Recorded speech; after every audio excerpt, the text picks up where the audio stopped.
আসসালামু আলাইকুম। আমি আজকে গরুর 3 কেজি দুধ দিয়ে ক্ষীর রান্নার রেসিপিটা আপনাদের সাথে শেয়ার করব। আর এই 3 কেজি দুধে কি পরিমাণে চিনি গুঁড়া চালের প্রয়োজন হয় সেই টিপসটাও আপনারা এখানে পেয়ে যাবেন। এটা খেতে অসম্ভব রকমের মজা হয়েছে আর একদম মাখনের মতো। একবার যখন খাবেন তখন আপনার বারবার খেতে ইচ্ছে করবে, এমন একটা টেস্ট যে এটা বারবারই খেতে ইচ্ছে করে। খুবই মজার এই ক্ষীর রেসিপিটা। যদি আপনাদের কাছে ভালো লাগে তাহলে রিকোয়েস্ট থাকলো আমার চ্যানেলটি সাবস্ক্রাইব করার।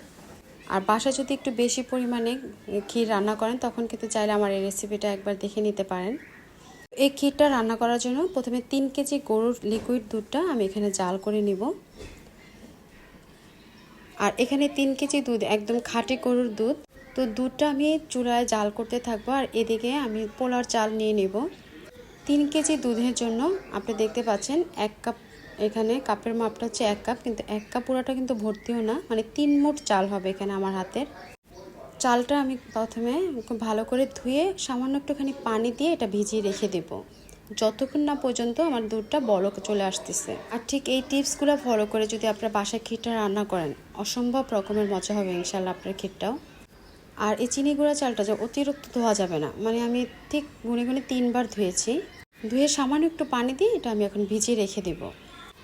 যখন দুধে আমার বলক চলে আসবে, 3-4 বার যখন বলক চলে আসছে ঠিক তখনই পোলার চালটা হাত দিয়ে একটু কচলে নেব যাতে করে চালটা ভেঙে যায়। তারপরে আমি এই দুধের ভিতরে চালটা দিয়ে দেব। দুধের ভিতরে চালটা দেওয়ার পর প্রথমে কিন্তু নেড়ে চেড়ে মিশিয়ে দিতে হবে, নতুবা তলা আটকে যাবে। প্রথম অবস্থায় চুলার হিটটা কিন্তু আমি হাইতে রেখেছিলাম। আর দুধটা বলক এসে যাতে পড়ে না যায় এ কারণে একটু বারবার নাড়াচাড়া দিতে হবে আর ক্ষীরের সামনেই থাকতে হবে। এখন এর ভিতরে আমি কিছু গরম মশলা অ্যাড করে দিব। 3-4টার মতন এলাচ, 2-3টার মতো দারুচিনি আর একটা মিডিয়াম সাইজের তেজপাতা আমি এখানে দিয়ে দেব। এতে করে খুব সুন্দর একটা সুঘ্রাণ আসবে। তারপরে এখানে আমি সামান্য পরিমাণ লবণ দিয়ে দেব। তারপর সব কিছু নেড়েচেড়ে মিশিয়ে চুলার উপরে রেখে দেব।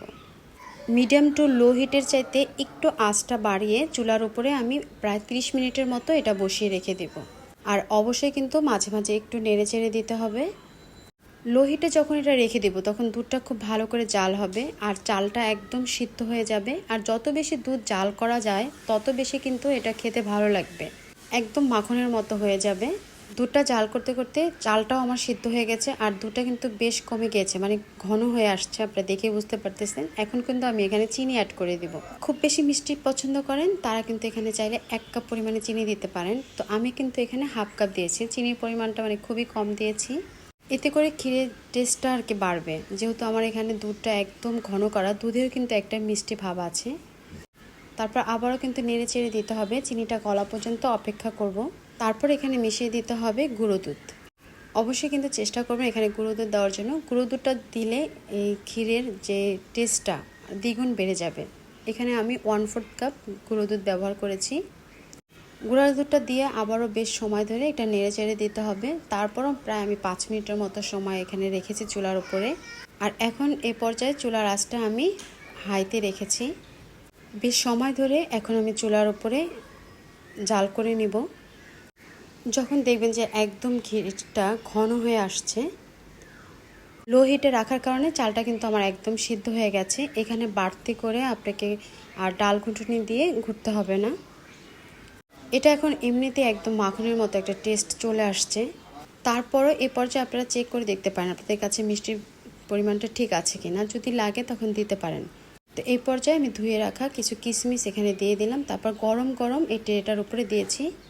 এখন কিছু বাদাম ছড়িয়ে এটা পরিবেশন করব। কিছুতেই জেমসটা দিতে যাবেন না, এটা কালার ছড়িয়ে যায়। তো আজ এ পর্যন্ত, আল্লাহ হাফেজ।